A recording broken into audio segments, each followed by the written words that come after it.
Late 2005 forced digital photographers to make a choice. The industry was splitting down two very different engineering paths. Canon introduced the EOS 5D, hitting the market with a massive original retail price of $3,299. Just months later, Nikon released the D200 at a significantly lower price point of $1,699. That $1,600 gap represents a hard choice between two competing design philosophies. Canon asked you to pay a steep premium for absolute sensor purity and maximum image quality. Nikon deliberately sacrificed the larger sensor, packing the D200's body with responsive, rapid-fire utility at an accessible price. Lining up their spec sheets side by side obscures the reality of how these cameras actually operate in the field. We are going to break down the specific trade-offs of each system so you can match the exact right tool to your personal photographic discipline. This diagram shows the physical difference between the bodies: Canon's full-frame CMOS sensor versus Nikon's APS-C CCD sensor. The 5D features 12.7 megapixels, but because the sensor is larger, its individual pixels measure 8.25 microns across, compared to the D200's 6.11 microns. Those larger pixels act like wider buckets for gathering light, giving the 5D superior low light sensitivity and higher dynamic range, earning it a notably higher overall DxO score. The practical result is the ability to produce massive physical prints up to 21.8 by 14.6 inches without losing detail. Looking at this visual of the D200's smaller sensor, we see how it introduces a 1.5x crop factor, artificially narrowing the field of view and effectively extending the reach of telephoto lenses. The trade-off for that reduced physical real estate is lower dynamic range and more visible noise at high ISO settings. The 5D system also imposes a physical burden on a photographer, requiring larger, heavier Canon EF mount lenses to cover the entire full-frame sensor.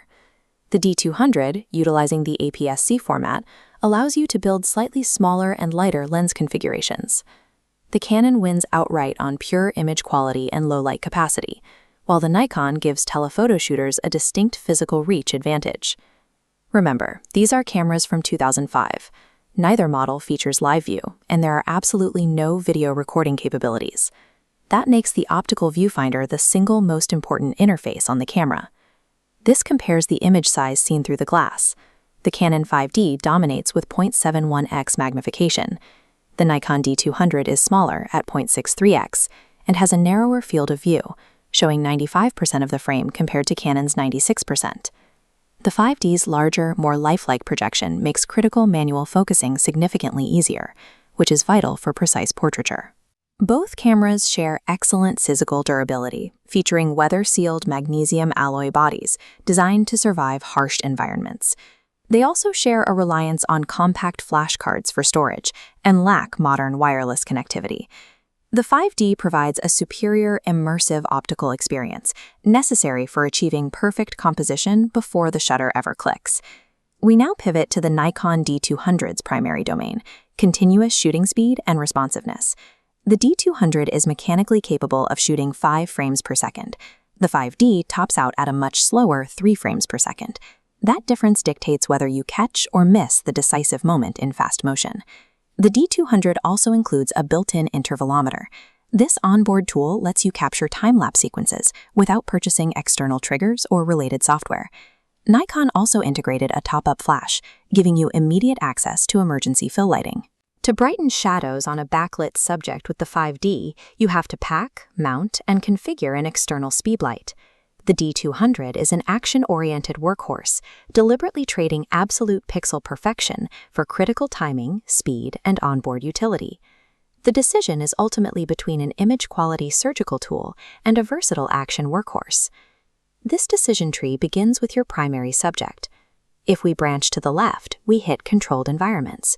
This path is for landscape, studio, and fine art portrait photographers. If light control is absolute, your subjects are still, and massive print resolution is your top priority, the Canon 5D is your definitive choice. Returning to the diagram, we take the right branch toward unpredictable action. This covers sports, event, press, and wildlife photographers. If capturing the moment matters more than pixel peeping, and you rely on burst rates and built-in flash, the Nikon D200 is the smarter, more efficient investment. Do not buy a classic camera based simply on which spec sheet looks better on paper. Buy the camera engineered to solve the unique